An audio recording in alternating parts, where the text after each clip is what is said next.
And we're going to talk about our guy Hollywood Brown, who you made mention on Monday as he's the reason why we probably won't sign another receiver or at least see what he does this year before we make a big splash at wide receiver.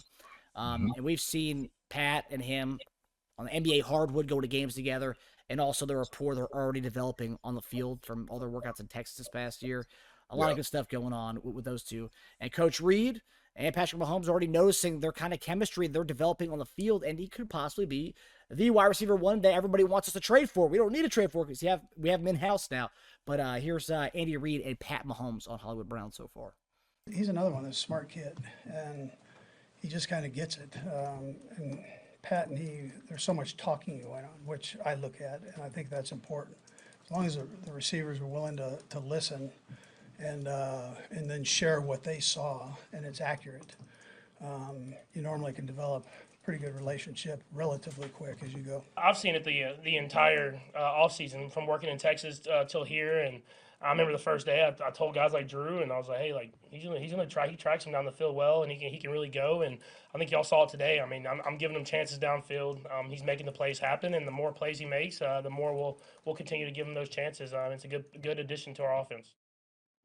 Just amazing to hear both those guys talk about a guy that, he didn't have a lot of buzz on him this offseason in Hollywood Brown, but we were fans of him and his fit in Kansas City. Brett Veach was fans of him coming out of college, and now we finally have him here. JD, when you're hearing guys who have never played with each other before are clicking right off the bat like they obviously have a rapport that's beyond football. They're going to Mavericks games together. They're developing a relationship that you'd want to see your wide receiver one and your QB one have. And I love the fact that it's just automatically like they've bonded, and it's only been a few months. We haven't even begun the real football yet. But what do you make of all this? And does this really kind of reaffirm what you said about not needing to go find that wide receiver one, that we have the guy in-house potentially? I do. I think this is like one of those courting type of deals. It's almost like you set yourself up for a blind date. You've heard about this person, and you've heard they're a great person, and they got some very good personalities about them. They're a solid person, a great character, pretty, say beautiful, and you just want to know about their personality. So then when you get them, it's like, oh wow, like this is like a match made in heaven. Like I might not have to go on court or anything else. Like I'm starting to really dig this, this person, if you will. So boyfriend, girlfriend, whoever it may be, that you're dating, and you're like, I really like this. This seems like a match made in heaven. Now, to me, this is what it sounds like. And so Andy Reid is the father. Patrick, if he's trying to date, whoever, I'm just using a scenario, but I think this is what it is. Could be a match made in heaven. That's the way I look at it. And so instead of putting the money into somebody, right, to come in here, you got Hollywood Brown, who's doing everything to learn the offense, to get familiar with Andy, with Pat. They're ingratiating him into the whole system. To me, he's the guy. He's our number one guy. And I think once you have him, you got Xavier Worthy, who's relatively like your number two until Rashid Rice goes through what he needs to go through. You got three legitimate guys who could come on the field, take the top off the defense, kill the defense, whatever you want to do. So you really have on this offense is Hollywood Brown, Rashid Rice, Xavier Worthy. These are all number one guys.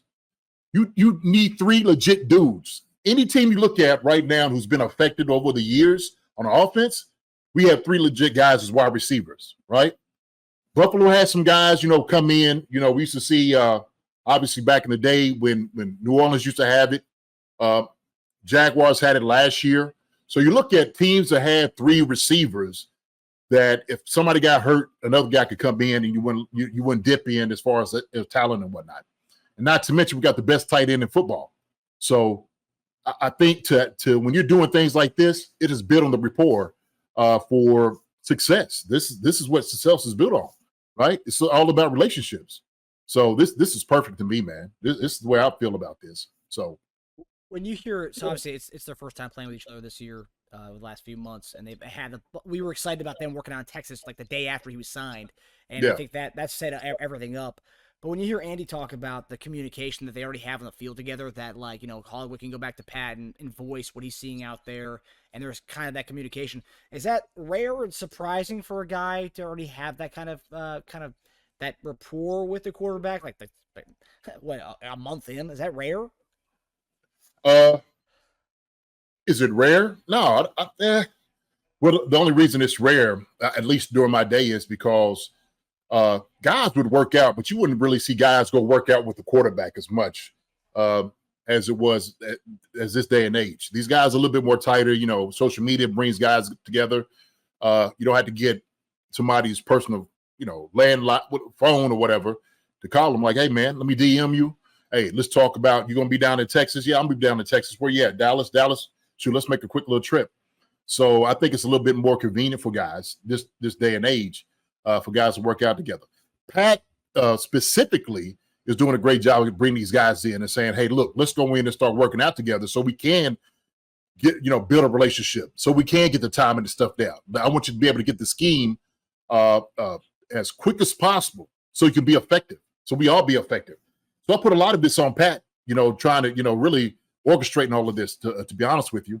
So that's the genius of it, is Patrick Mahomes. So when you have somebody who's conducting everything, putting an entire show together, this to me is like it's the formula for success. We've seen it, 2 Super Bowls, and we're looking for a third. And so when you do things like this to me, man, this is going to be hard to beat.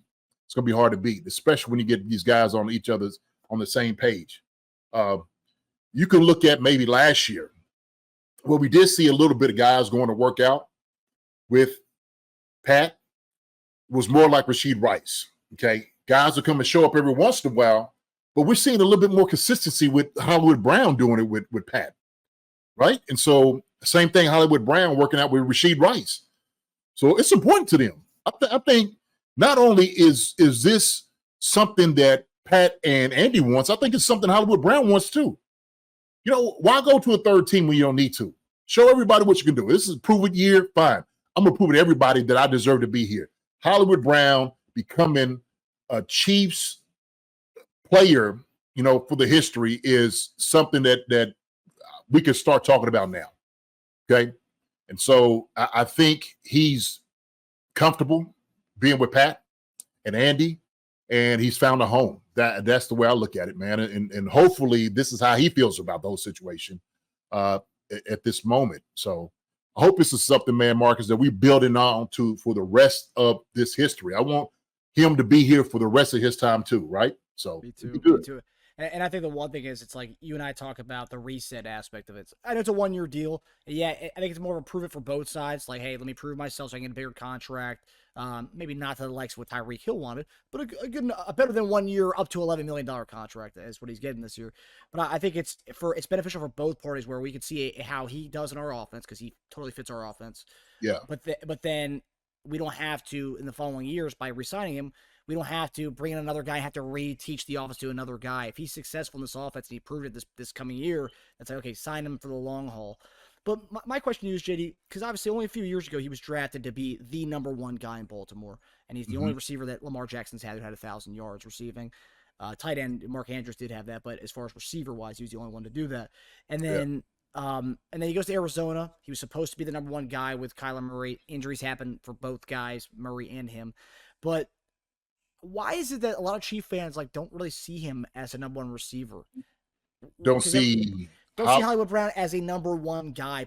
The kind of, if you look at the kind of the discourse is when you talk about Hollywood Brown with many people, I see him as number 1, but many people just don't see him as a number 1 guy. And it's like, this fan base, it's weird that our fan base, who had a guy like Tyreek Hill, who made him become a number 1 receiver, is all of a sudden weary of a guy like that being a number 1. And it's just weird, because he just a few years ago, I mean, he's been a number 1 at every stop he's been at. All of a sudden he comes here and Chief fans are saying, "Oh, we still need a number 1 guy." I don't see that. You know what? It could be his time in Baltimore.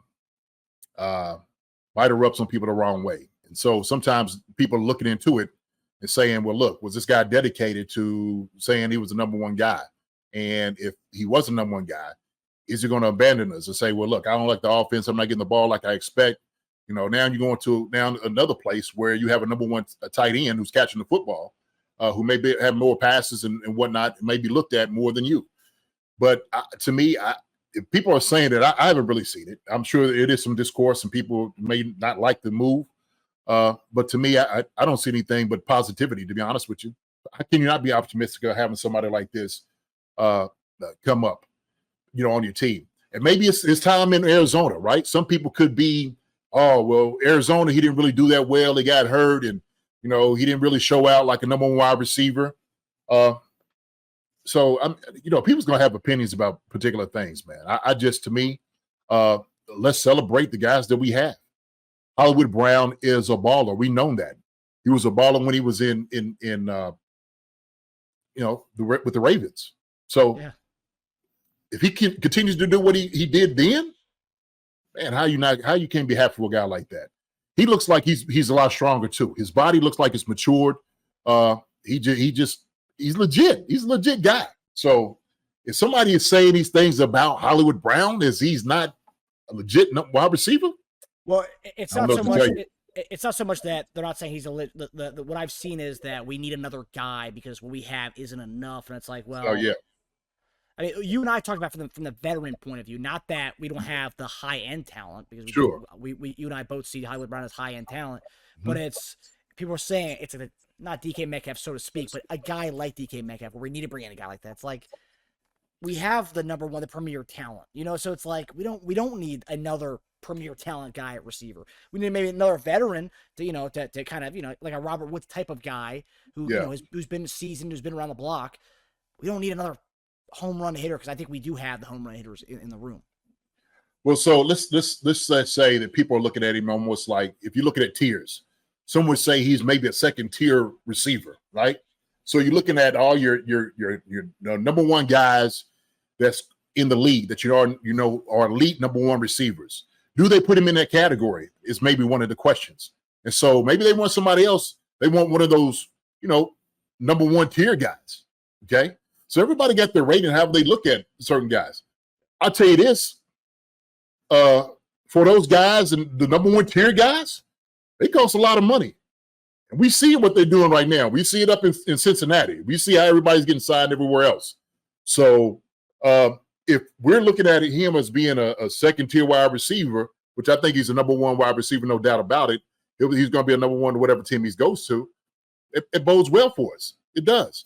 And I like almost what Michael Donegan says. Hollywood gets 1,000 yards and wanted to take $20 million a year, then resign him. No doubt about it. Shoot, even if he gets 1,000 yards, and let's say he's asking after this, maybe a little bit more. 22 is you can look at that. You can still look at it because let's say that you bring in, I don't know who else. I don't know who you're thinking about. Everybody's talking about DK Metcalf, right? We don't know if that's going to happen. So does that mean that DK is going to say, hey, look, I'm going to play all these years for that? He might want to sit down and say, look, I'm going to resign for 35. These other guys getting paid that type of money. Why wouldn't they try to get that? So we just don't know. I think if he comes in, he's productive, that we should reward him. I think we should look at him for a long-term deal, especially if you're sitting there saying you're going to have him with Pat. Rasheed Rice is on his second year. We're going to have Rasheed for a number of years. We're going to have Xavier Worthy for a number of years. This offense is scary. With those three guys playing together, come on, man. And Travis Kelce with Pacheco, number one offense right there in the league. Come on.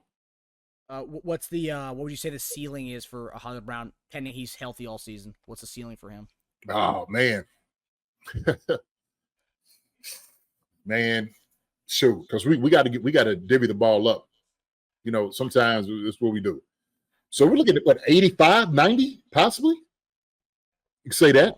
Xavier Worthy, and I seen what's the name of it was asking about what type of offense will we run with him, so he doesn't get any hips for Xavier Worthy. So, what's kind of scheme with Andy Draw for Xavier so Nick take jarring hits? Unfortunately, this is football, so you're gonna get some jarring hits. Xavier Worthy's done a good job as far as like keeping himself healthy. I think he knows what to do as far as like not to take jarring hits himself. some of the routes that you would run back in the day where he wouldn't take a jarring hit was like this bang gate or quick post, some people call, where a guy's coming out of the break, 1, 2, 3, 8, and he's right here catching the football. Well, now the safety would come in, but now those hits, you can't necessarily do that anymore. I mean, guys, you got to watch yourself as far as a DB. But that would be kind of one of those hard hits that a guy would take. Xavier Worthy, I would say what we would do with him, quick slants, hitches, what we run, wide receiver screens, deep routes. Take the top off the defense. That's what you run with Xavier Worthy. Let him get open, get in, find a window, find a hole, and then let him get busy. I think that's what Andy does best with his offense is he learns to get guys open in routes. So find space to get open. Shallow crosses, when you run that little short route, about 5 yards, man, take it to the house. So our offense, I think we do a good job as far as keeping guys from getting hit right now. So that's the answer to that one. But yeah, but bubble screens, and you have your receivers kind of building the wall so you can just go out of bounds. Yeah. Bubble screen. Make sure your guys are blocking for him. That bubble screen boy can be. Well, yeah. Yeah, you got to make sure. Put him on a bubble with Wiley and Kelsey out there blocking for him. It's going to be so obvious to the defense what play's coming. Yeah. So Donna makes a good point. Donna said Baltimore is a run the ball type of scheme. Arizona had the quarterback injured much of the time. He's going to be an amazing asset for the Chiefs. Hope this is his best season yet. Without a doubt, Donna, I agree with you 100%. And everything you said is absolutely true. And so I think the maturation process of where he was with the Ravens to where he is now, I think there was some humility he learned going out to Arizona. And I think he's changed his mindset. Like, look, you know what? I'm in a good offense now. I can appreciate what I'm doing, what I can do out on the football field. I don't have to necessarily be the guy all the time. I'm going to still try to be the guy. But if I'm not the guy, if I'm not the first receiver, then I'm not going to, bust a gasket. I'm just going to go out here and still play. So I'm the Brown, 85 catches, 1,200, 1,300 yards in the air, 200, 300 from jet sweeps. Woo! I hear you, I'm the Brown. I love that. I love to see that. I think because of Xavier Worthy, then Rashid Rice might eat into that somewhat a little bit. But I do see maybe 1,100 yards, 1,200. I can see that. 200 or 300 from jet sweeps. Maybe that's where you give the other guys a little bit their work. I think Worthy would be more the jet sweep guy between the two. Yeah, for sure. I think he'll get a little bit more of that work though. I'm the Brown. Mm-hmm.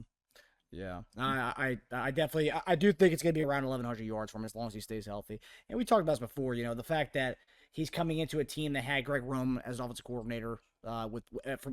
He's coming from a team that had Greg Roman as an offensive coordinator, and it was very limited offense, very run heavy, like Donna said.